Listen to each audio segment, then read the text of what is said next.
Shalom, Israel. It's that time again. The ISUPK, under Commanding General Yahana, presents the Lord's 57th Annual Passover. That's right, the Lord's 57th Annual Passover, April 4th, 2026, in Houston, Texas. All Black, Hispanics, and Native Americans are commanded to observe the Lord's Passover. This will be the biggest Passover to date. You do not want to miss this. Fresh lamb, fresh wine, and bitter herbs as commanded by the Most High. Only $200 per person ages 17 and up. The biggest event of the year. There is only one Passover, and it's under Commanding General Yahana. See you there, Israel. Shalom. Nobody else there to compare to. Train for war, men of war, and war like apparel. Prefer our leaders, can't get between us. Watch where you stepping.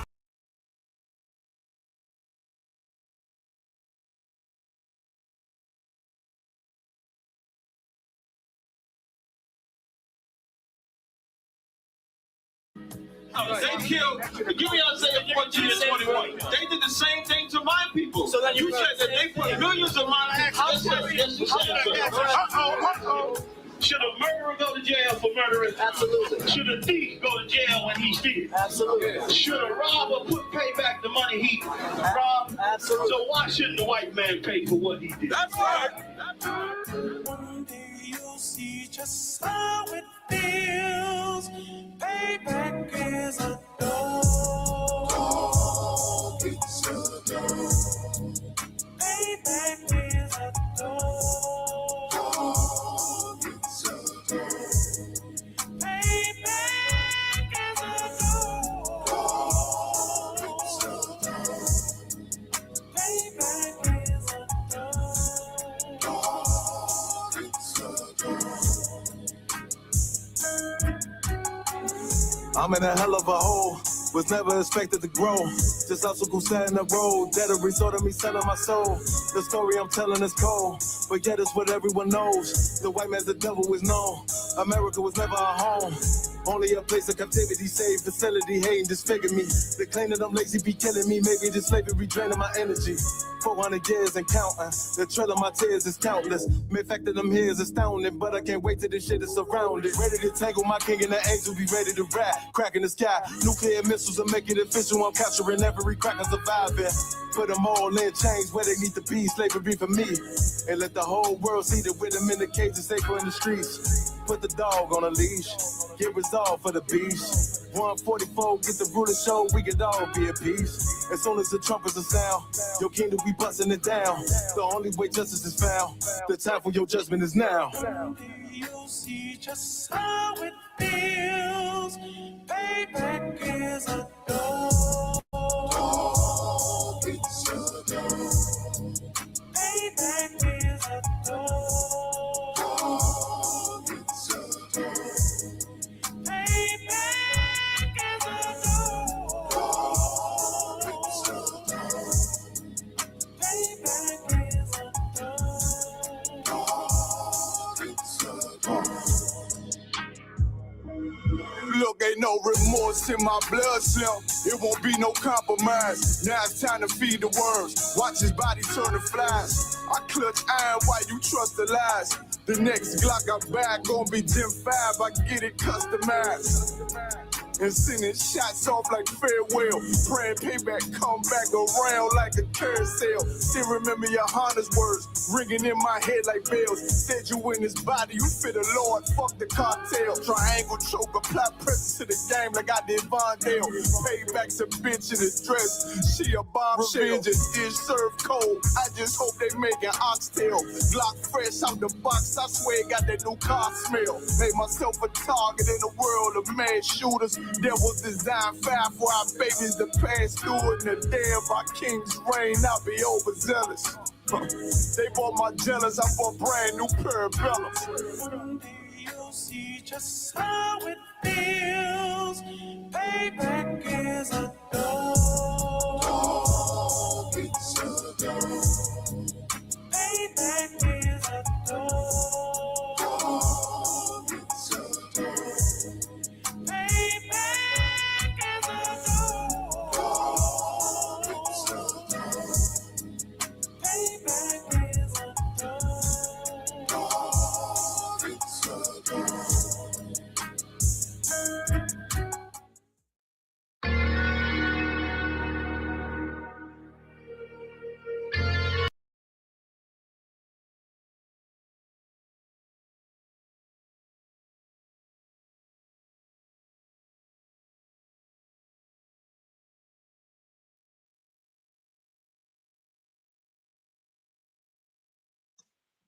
All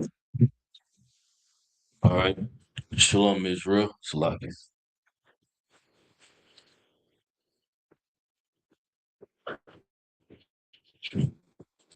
All right. Shalom, Israel. That's the ISUPK. Started 1 West 125th Street, Harlem, New York. Under Commanding General Yohana. This is Thursday night scripture breakdown class. If you got a question? You got any questions? If anybody online have any questions, feel free to put them in the chat, and I'll answer all questions. The topic of tonight's class, is how to deal with grief. The point of the topic, rather, is dealing with grief. Go ahead. Grief is what you experience whenever you lose somebody. When somebody passes away, when somebody dies, that feeling you feel, that sadness, is called grief. Yeah, something tragic happened to somebody that you love, or something that you love, because it could be your dog. And you can grieve. You'll grieve. The feeling that you feel in the sadness is called grief. It's something that we are meant to experience, meant to go through, and meant to deal with. Unfortunately, some people, they get lost in the grief. So there's a proper way to grieve, and then there's an improper way to grieve, right? What do you think the improper way to grieve would be? If something bad happens to you, how long are you supposed to just stay sad forever?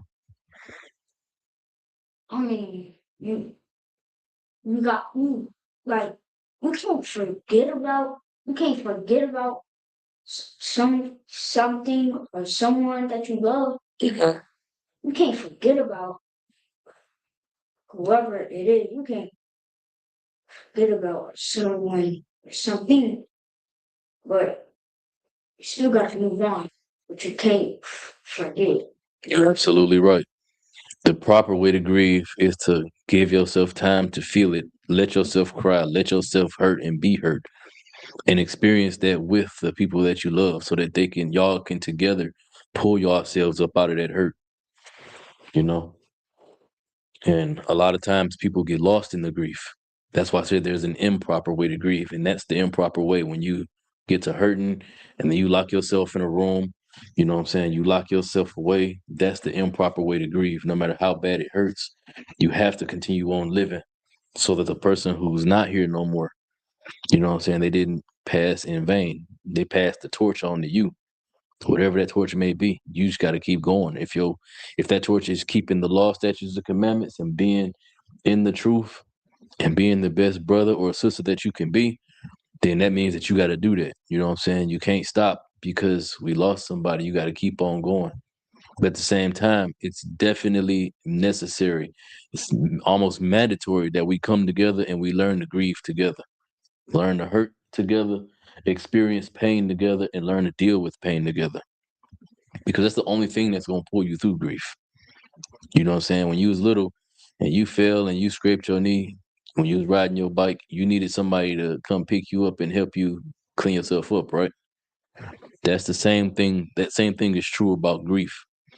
When you hurting after losing somebody, you need somebody to help you be okay, to help you see that it's going to be okay, for you to keep going. You know what I'm saying? Salakia. But yeah, for you to keep going so you don't just stay there in the hurt. You look confused.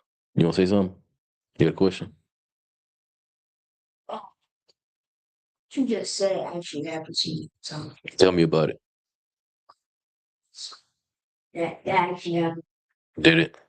Yeah, it happened to a lot of us, man. Especially when you're learning how to ride a bike, you're learning how to do anything. You know what I'm saying? You're gonna hurt yourself, or something bad is gonna happen, and you're gonna need people around you that you can trust with your feelings, so that you can express your feelings, and it can help you work through them feelings, so that you can be better at the end of it. You get what I'm saying? All right. Again, if anybody in the chat got any questions, feel free to put them in the chat, and I answer all questions. So we're gonna start with the book of where do I want to start? I'm going to start by talking about the comfort, right? So there's a comfort that the Lord provides us. There's a comfort that the Lord provides us when we're going through heartache. You know what I'm saying? The Lord said that he wants a broken and contrite heart. A broken and contrite heart, meaning somebody whose spirit is so, they've been through so much that they ready to full blown ready to serve the Most High. We acknowledge our wickedness. We acknowledge how evil we have been throughout life and how much we've messed up throughout life. And now we're ready to serve the Most High. That's a real broken and contrite heart. You know what I'm saying? No matter what it takes, you're going to serve the Lord so you can get the kingdom. That's a broken and contrite heart. The heart that repents from the sin that we was committing, right? And so the scriptures talk about that. And they also talk about how the Lord will comfort us when we present that broken and contrite heart to him. He accepts that from us. It's basically what I'm saying. It's like, now you done been beaten down so bad by life. Now it's time for me to help you heal. That's what it's saying, right? So we're going to read it. This is the book of Ecclesiasticus, chapter 38 and verse 16. Now, so you understand the book of Ecclesiasticus is in the Apocrypha, and it's wisdom from a father talking to his son. He's teaching his son the things he needs to know to be a man, right? It says, "My son, let tears fall down over the dead." So he's telling his son to allow himself to cry. Oftentimes, us as men, we hold our feelings back. We be hurting on the inside and we don't say nothing. And that could lead to a lot of bad things. You know what a powder keg is? A powder keg is like, imagine go ahead. It's like crying over things. A powder keg. Imagine you got a barrel full of gunpowder, right? And it's on a boat, and the boat getting swaying on the water, swaying and swaying and swaying. Now, what happens if it sways too much and that powder keg full of gunpowder hits something and a spark go into it? What's gonna happen? It's a boat. It's made out of wood. It's definitely gonna catch on fire. Yeah, it's gonna blow up. That's what'll happen to you if you keep your feelings inside. You know what I'm saying? And this is what Ecclesiasticus is about. Ecclesiasticus 38 specifically is about. He's telling his son to allow yourself to feel, allow yourself to grieve and mourn for the people that you done lost. You know what I'm saying? I'm gonna keep going. It says, "My son, let tears fall down over the dead." So it's okay to cry over the people that die, and begin to lament as if thou hadst suffered great harm thyself. This is the proper way to mourn. You gotta let yourself feel it. You know what I'm saying? Experience the loss and consider that you're experiencing the loss together with your people. You know what I'm saying? With your other brothers and sisters, that you're not alone in the loss that you're experiencing. Right? It says, "And then cover his body according to the custom and neglect not his burial." So after we grieve and mourn the loss of our brother, the loss of our loved one, we also have to make sure that we give him a proper burial. You know what I'm saying? The scriptures in our culture, we have a way that we do our funeral service, what we call a funeral service. Well, so-called funeral service, right? But we put our loved ones away in the ground. You know what I'm saying? We make sure that they're going away is honorable. You know what I'm saying? We don't just throw them in a box and throw it in the ground and cover it with dirt. You know what I'm saying? We give them an honorable send-off, right? We consider all of the work that they've done in the truth, all the work that they've done for the Most High, all the bricks they've put in, and then we consider the fact that they'll be back because we believe in regeneration. They're going to come back later on. You know what I'm saying? They'll be back eventually, whenever the Lord see fit.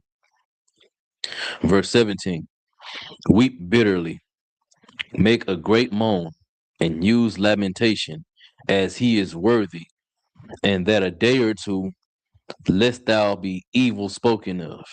So now it's saying, allow yourself to cry, and make sure when you cry about it, make sure you're crying some sincere tears about the person that you lost. You know what I'm saying? That you're missing, because he's worth them tears.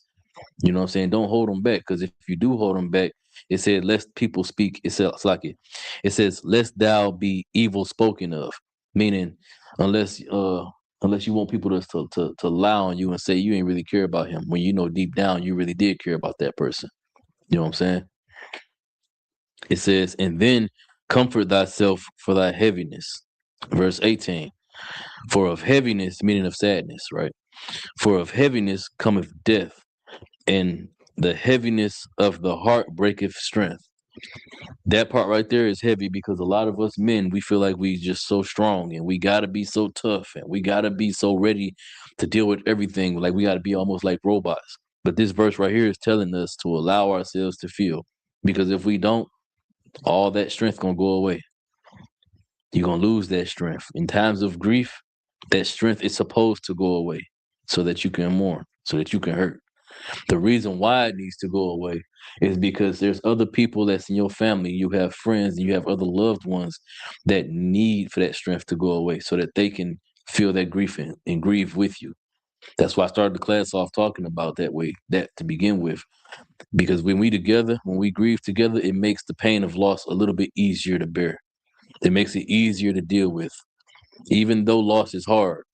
But in order to stay to keep from staying in the loss, from staying in the pain, you need people around you that feel what you feel, that can feel what you feel, so that they can help you pull yourself up out of that. And also so you can help them pull themselves up out of that. Right? Verse 19. In affliction also sorrow remaineth, and the life of the poor is the curse of the heart. In affliction also sorrow remaineth, meaning when we afflicted with pain and suffering, you know what I'm saying, there's much sorrow to be there. No matter how much time we give it, the sorrow and the still gonna be there. The pain and the feeling is still gonna be there. So lucky.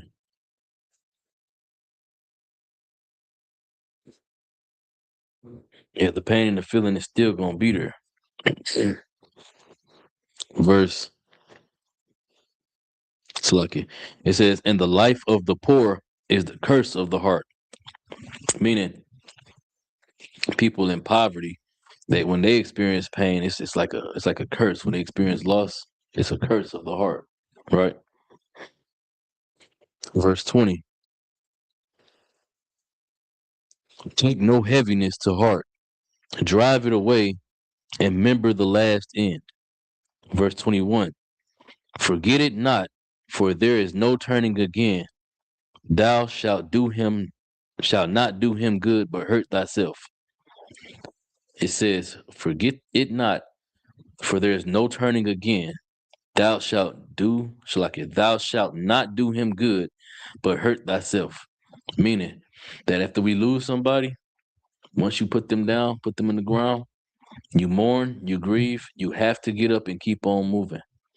You have to continue to keep doing the work of the Lord. You have to continue coming to class. You got to get up and keep going to school and getting good grades. You got to get up and keep going forward. You have to keep moving forward because you're not going to you sitting there in the pain and the suffering is not doing nothing to help the person you lost. They're gone already. Now it's about you. You're just hurting yourself. You're missing opportunities. You're losing weight. Your hair falling out because you're stressed, and your eyes bloodshot red, and you losing connections that you could have had and could have made, all because you get stuck in grief. Grief can kill you. You know what I'm saying? Too much, too long, staying in grief can hurt you. Go ahead. A broken heart can kill you. When you sit there and you get depressed, and when you grieve for so long, grief is a part of depression. Well, depression rather is a part of grief.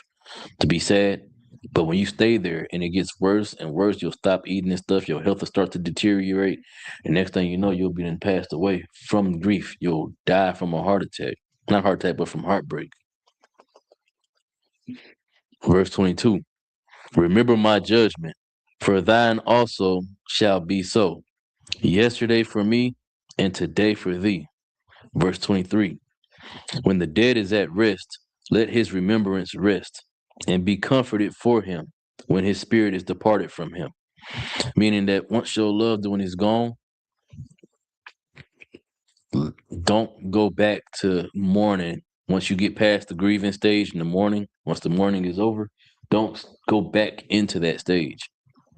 Remember the good times, remember the laughs, remember the excellent class the brother might have taught, remember the excellent memories y'all had together, but don't dwell in the past. Don't live in the memory. You know what I'm saying?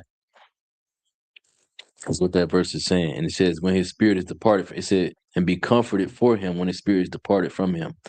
That part right there, being comforted for him while his spirit, when his spirit is departed from him, is talking about him, his spirit leaving his body.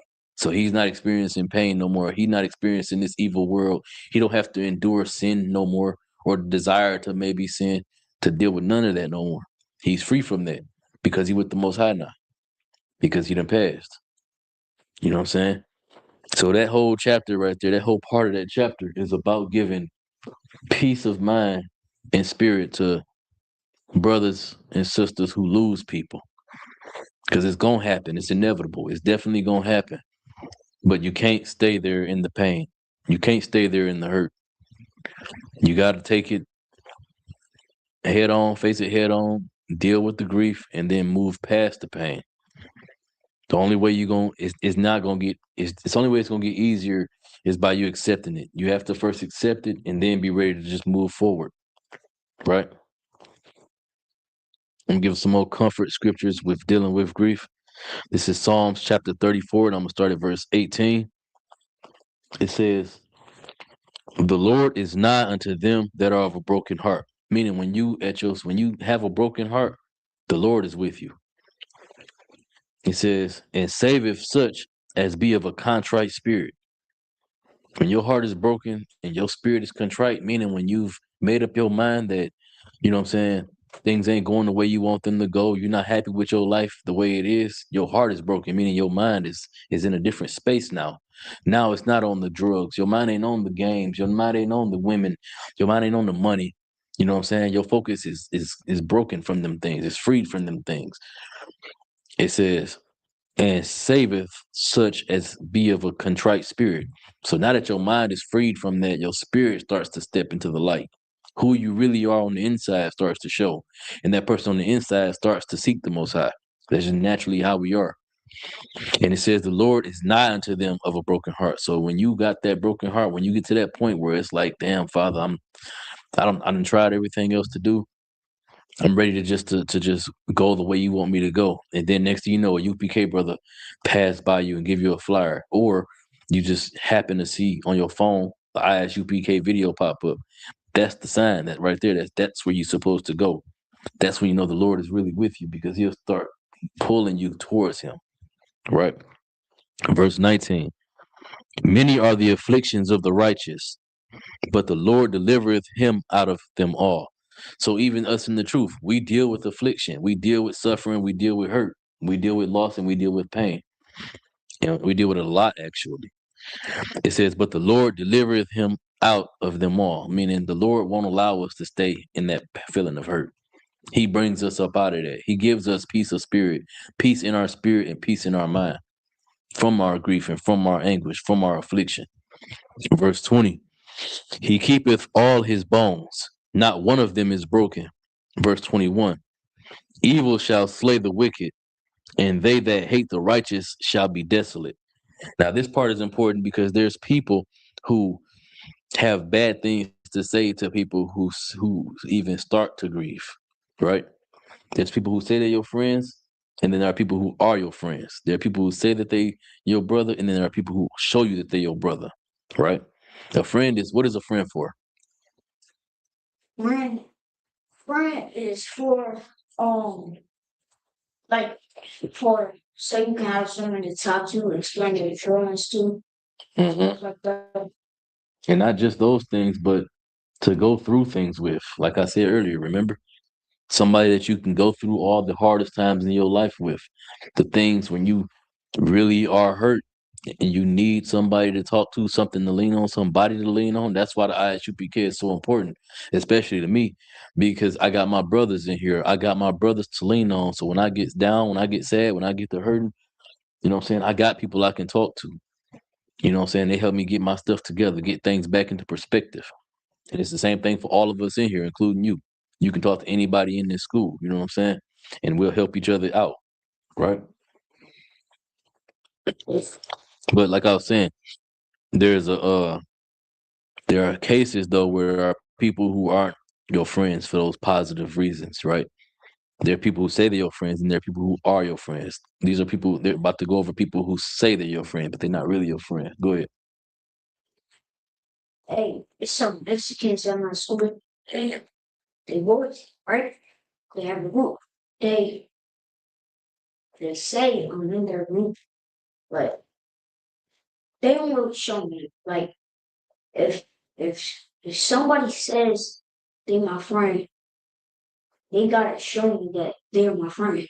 Exactly. And you gotta let them show you that they're your friend. But if they don't show you that they're your friend, then you just gotta stay to yourself. You know what I'm saying? You still be a good brother to them, but you don't need to be all in everybody's face. Let them show you that they really your friends, whatever that, you know what I'm saying, whatever that group, what was the group? What is group about?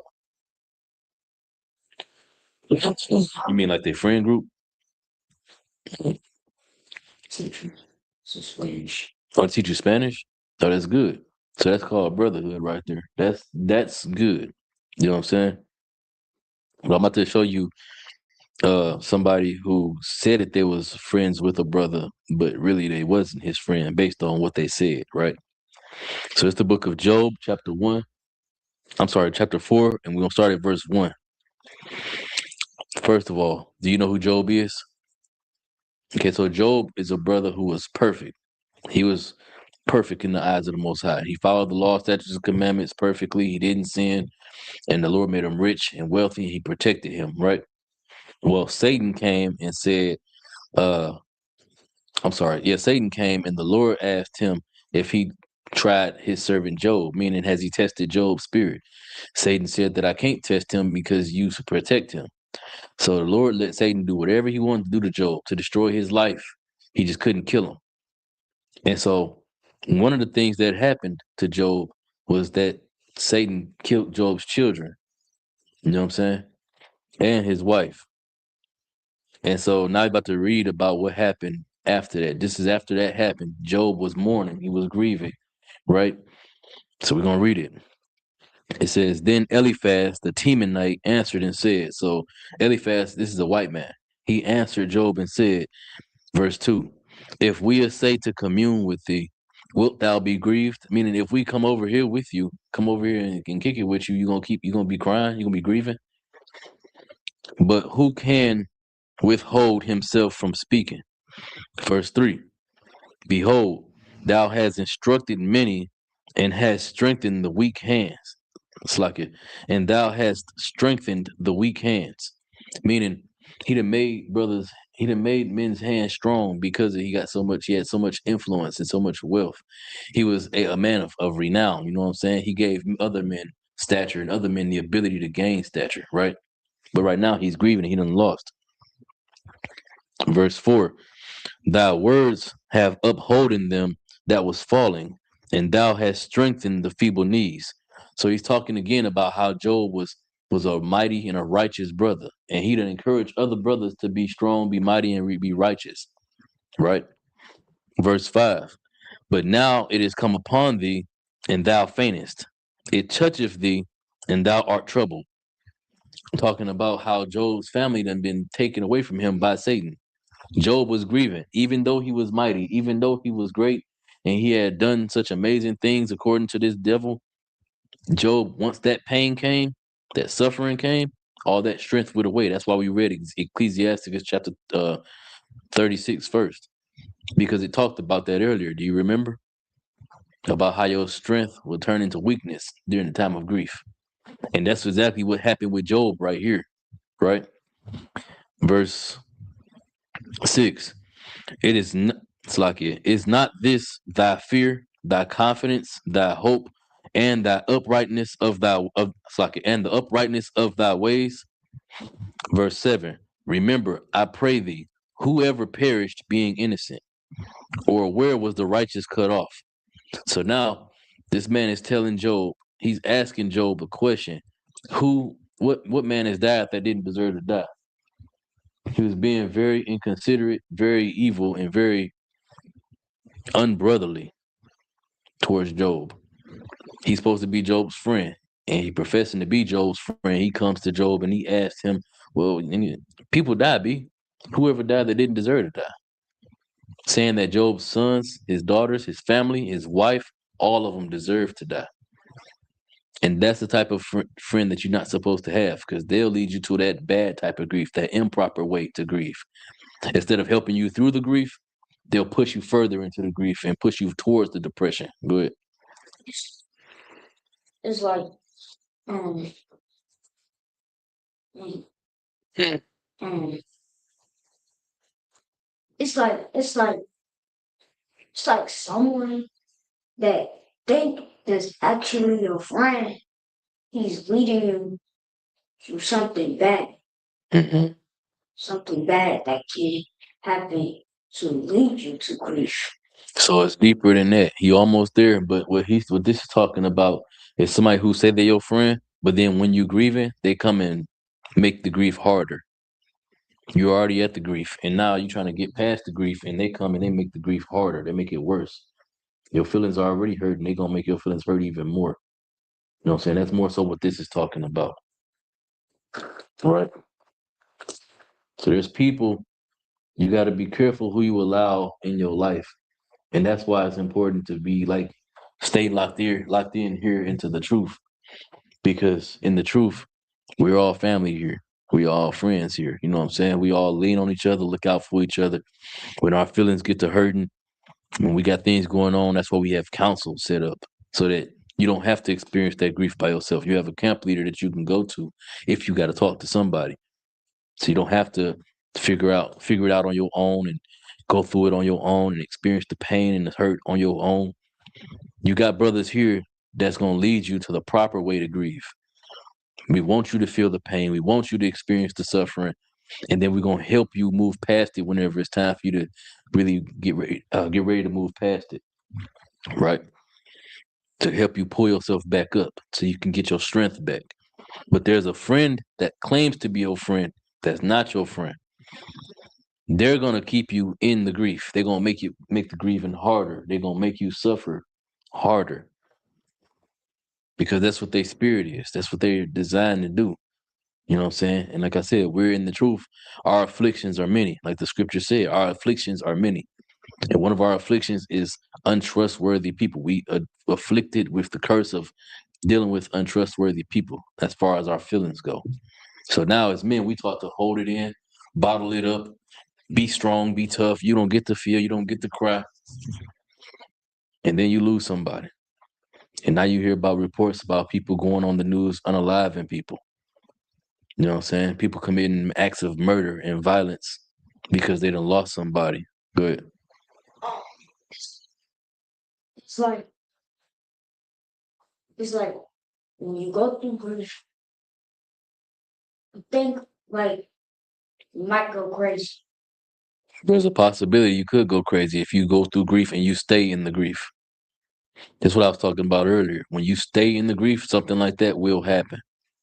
Or like I said, you'll die from a broken heart. The grief is heavy, and it don't just disappear. You have to go through it and experience it. It's part of it is acceptance. You know what I'm saying? Accepting that the person that you wanted to still be here ain't here no more, and accepting that there ain't nothing you can do, and also accepting that at some point you're gonna have to move on with life, continue fighting, because that person can't fight no more. So you got to fight for both of y'all now. You know what I'm saying? It's a lot here. We jump to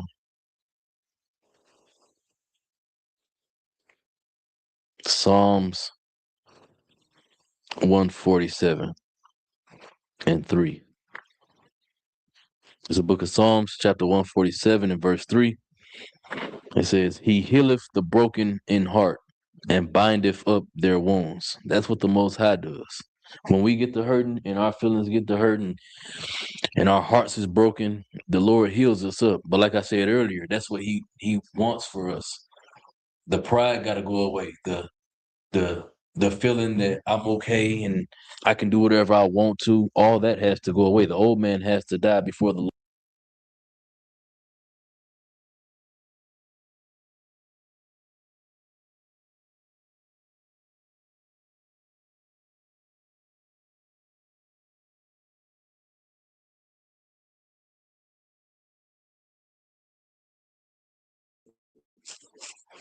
All right, Salaki, y'all. We had technical difficulty.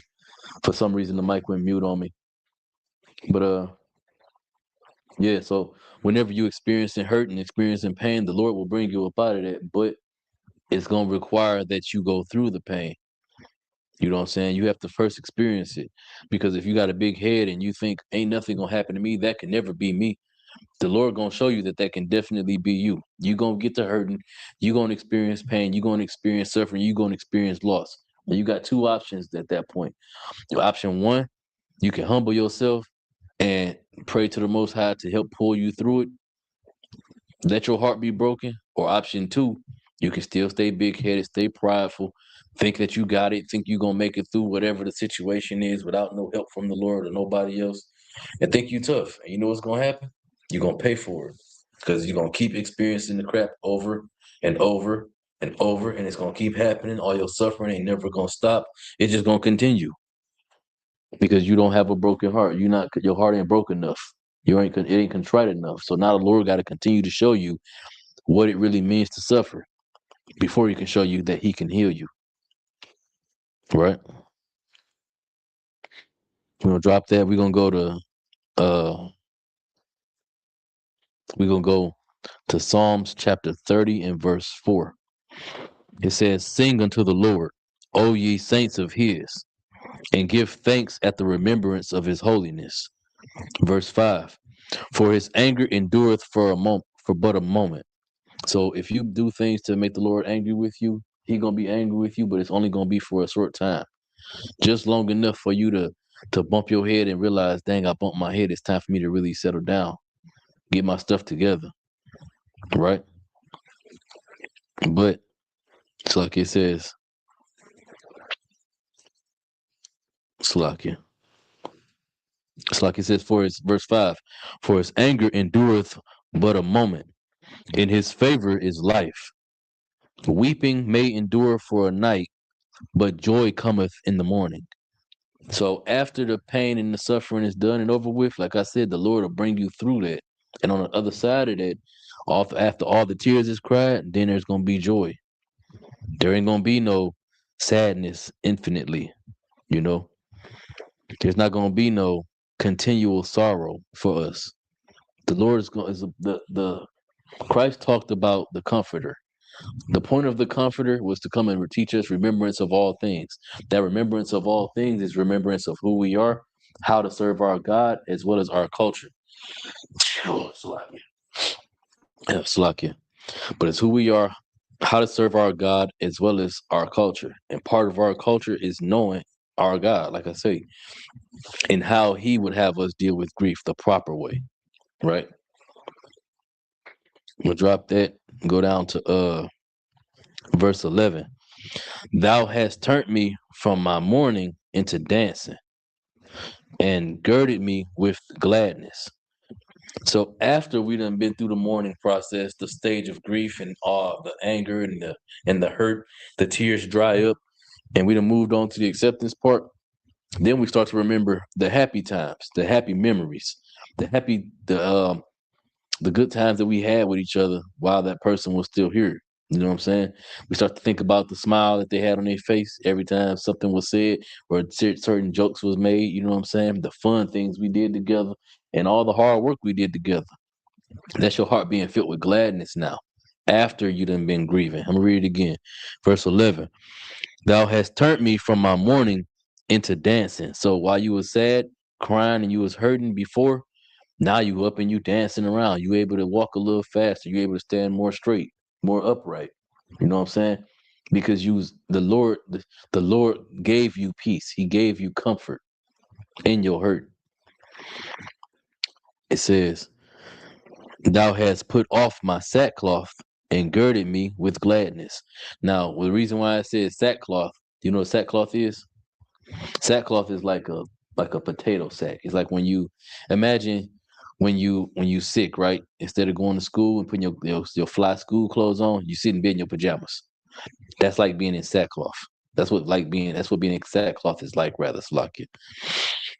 It says, "Thou hast put off my sackcloth and girded me with gladness," meaning My depression is done now. My sadness is done. My mourning is done.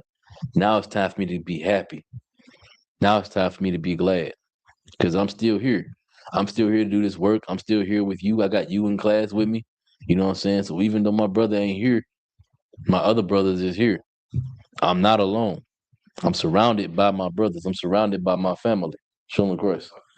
I'm surrounded by my family. I'm surrounded by my brothers. So I don't have to dwell in my grief. I can move past my grief and see that the sun is still gonna shine. You know what I'm saying? The sun gonna rise in the morning. It's gonna be oxygen for me to breathe. It's gonna be food for me to eat, and I'm gonna be alive. You know what I'm saying? Those things are all still true, no matter what. At the end of the day, right? Verse 12. To the end that my glory may sing praise to thee, and not be silent. O Lord my God, I will give thanks unto thee forever. We give thanks unto the Most High forever for giving us mercy and giving us peace through our hurt and through our pain. That we don't have to stay in the pain. We can move on from it and continue to live, continue to be alive. You know what I'm saying? We don't have to dwell in the pain or in the hurt, right? Because there's brothers who try to do that in the scriptures, right? You got the brother Ezekiel. Let me pull that real quick. Do you know anything about Ezekiel?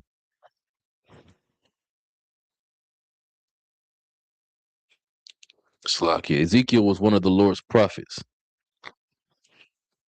It's Ezekiel.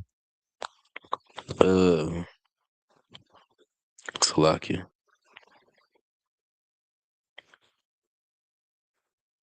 Let me find it. Slakia.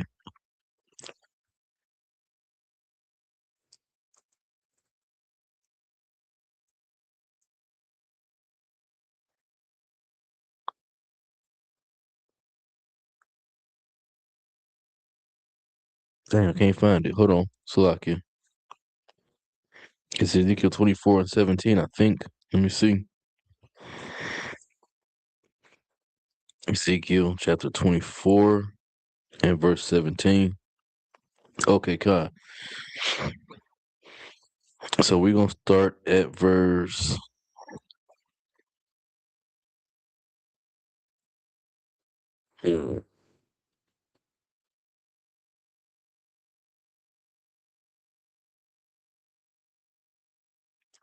We'll start at verse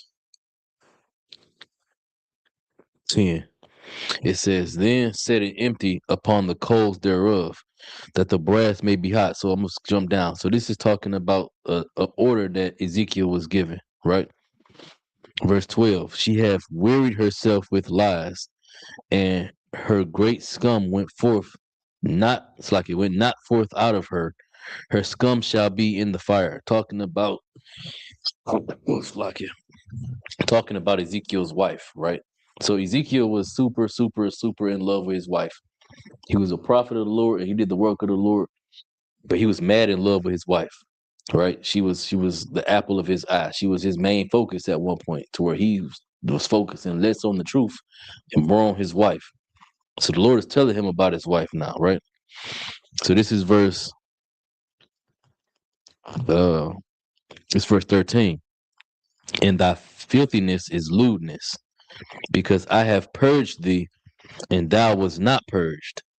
Thou shalt not be purged from thy filthiness any more, till I have caused my fury to rest upon thee. So because Ezekiel was sitting so infatuated with his wife, so in love with his wife, that he was putting her before the work of the Lord, before the Most High, the Lord said, I'm not going to take my anger away from you. You're going to feel this hurt. You know what I'm saying? Your focus is so focused on something else. Imagine you going to school, right? And you getting good grades. And then the new video game come out. And so your pops get you the new video game. Now you at home playing the video game. You're not doing your homework no more. Your grades start to go down. So now, what your pops going to do? He going to take the video game away, right? That's exactly what's about to happen here with Ezekiel. The Lord going to take his wife away. It says, verse 14, I, the Lord, have spoken it. It shall come to pass, and I will do it. I will not go back, neither will I spare, neither will I repent. According to thy ways and according to thy doings shall they judge thee, saith the Lord God. The Lord, or it's like, yeah, the Lord is telling Ezekiel, I'm about to punish you for not doing my work, for putting something before me. Because we're supposed to love the Most High God with all our heart, with all our soul, with all of our might. That's supposed to be our focus. But Ezekiel's focus wasn't serving the Most High. His focus was his wife.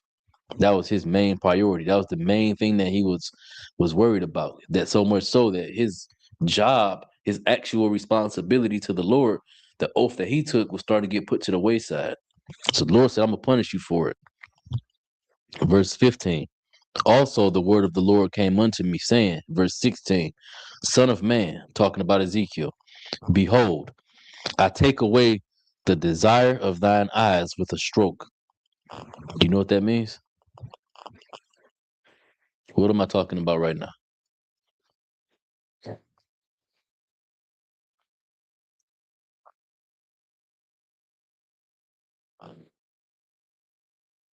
It's okay. So I'm talking about Ezekiel, right? And he's in love with his wife more than the truth. I was giving you what he about to say. What do you mean by stroke? A stroke, a stroke is what happens uh when you let me look at the definition of a stroke and tell you the right way. A stroke is something that happens to you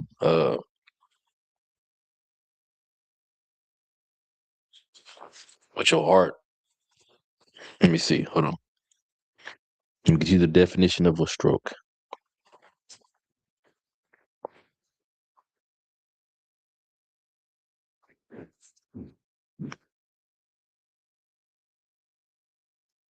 What? It's trash phone, Salakia. Let me do it this phone. So the definition of a stroke is like a brain attack. It says a medical emergency that occurs when blood flow to the part of the brain is interrupted, depriving the brain tissue of oxygen and nutrients. So basically, it's like a heart attack, but in your brain. Basically, that's what he did to Ezekiel's wife. He killed Ezekiel's wife because Ezekiel was putting her before the Most High. We're not allowed to do that. We can love people. We're supposed to love each other. And you can love somebody a whole lot. You're supposed to love your wife a whole lot. But you don't never put your wife before the Lord. And this is an example of why you shouldn't do that. But this ain't the main reason why we're here, because of him putting his wife before the Lord. We're here because he went to grieve about the fact that the Lord took his wife from him.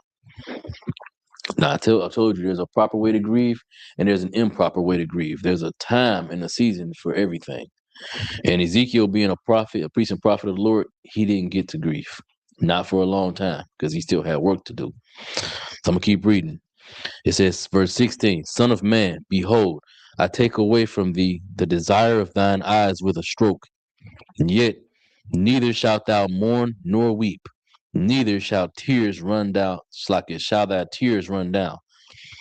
Verse 17, forbear to cry, make no mourning for the dead, bind the mitre upon thy head, bind the mitre of thine head upon thee, and put on thy shoes upon thy feet, and cover not thy lips, and eat not the bread of men. So the Lord told Ezekiel, you don't get to cry.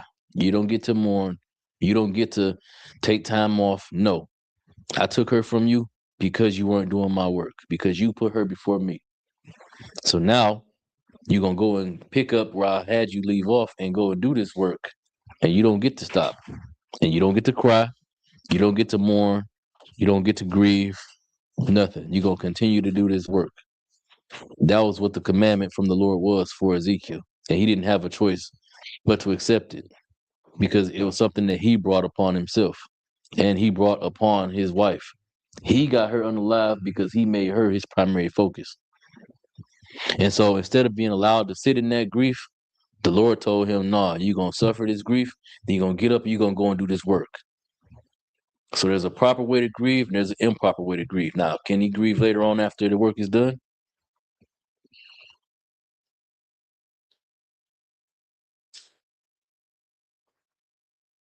I mean, maybe.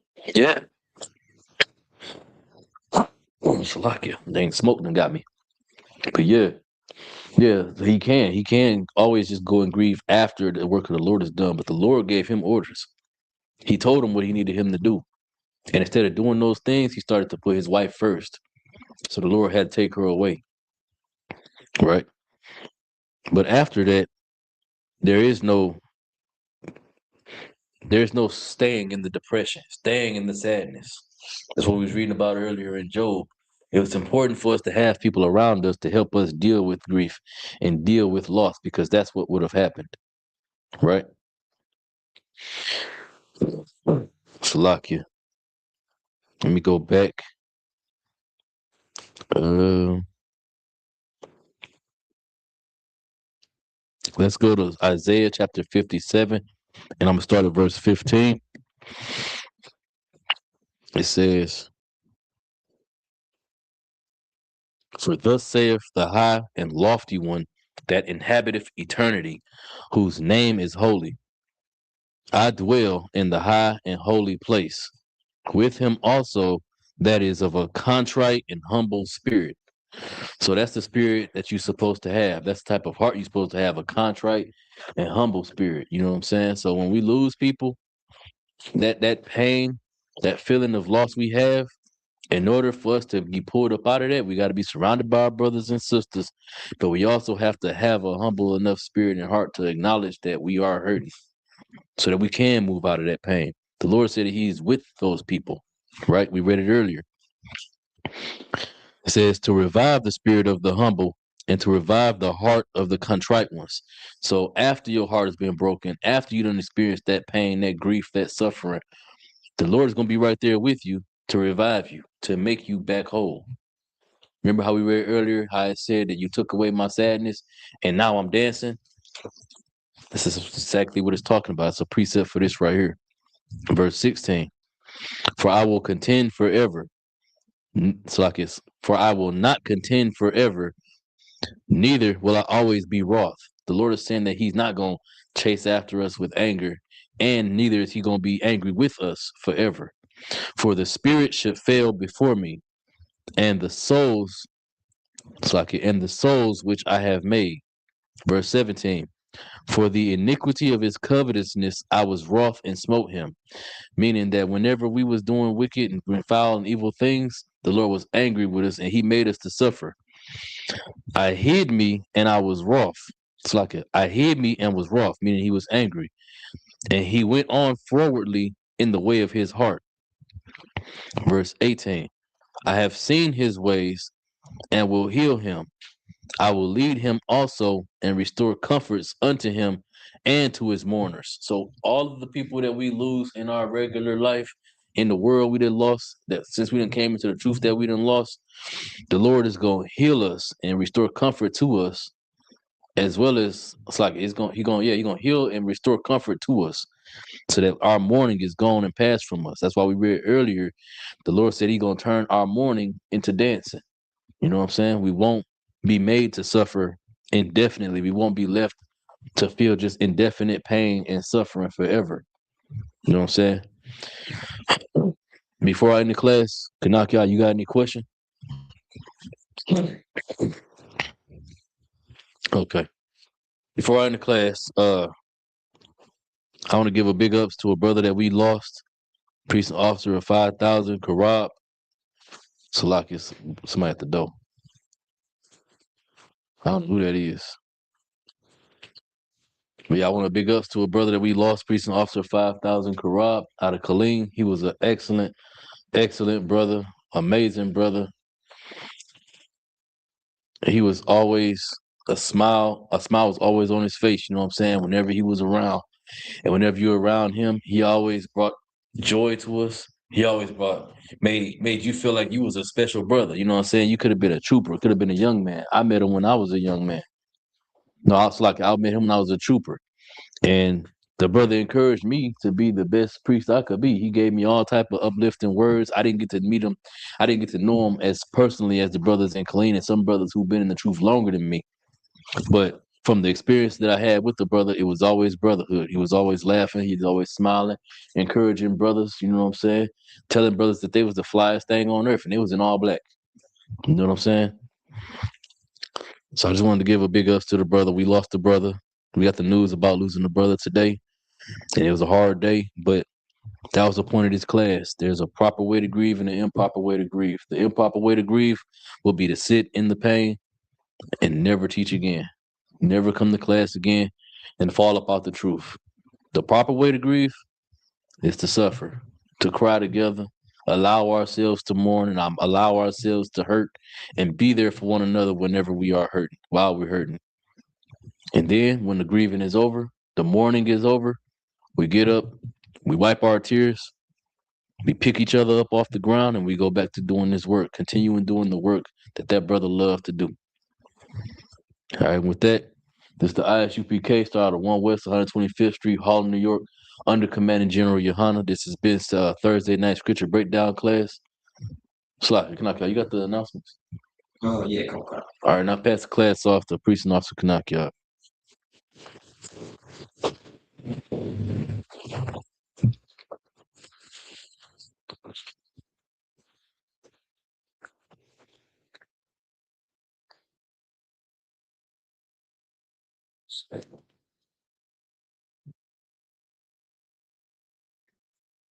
These are the ISBK security announcements. We had an ISBK start out at 1 West 125th Street, Harlem, New York. A rule for a new brother and sister. When a new brother and sister come to the school, they are off limits for 6 months. They are to be saluted only. They are here to share themselves of the world. If they need transportation, the teacher will arrange it. After 6 months, if a brother or sister has interest in a particular person, he or she must get permission from the head to speak to a brother or sister. There's another 6 months in which the brother and sister will court each other. After this 6-month period, the brother and sister will get permission from the head to marry. Tithe, which is a commandment, found in the book of Numbers, chapter 18, verse 21, and the book of Malachi, chapter 3, verses 8 to 10. Means tenth in the Hebrew, ma'ashra, 10% of every penny of any increase the Lord gives you. Give to treasury department or teacher, priest fund, free will offer for priests, not mandatory whatsoever amount you would like. Upcoming holy convocations, the Feast of Purim will be on March 2nd through the 3rd, Monday and Tuesday, found in the book of Esther, chapter 9, verses 20 to 31. If anyone wants to be a trooper in school, start wearing all black, boots, shirt, pants, headband, and scarf. That meant Israel. Imagine. We're gonna give the brothers one courtesy salute. Malik Shabbat. Imagine. Rock. Yahweh, but Shem Yahweh Shabbat. Yaki Matah. Blessings.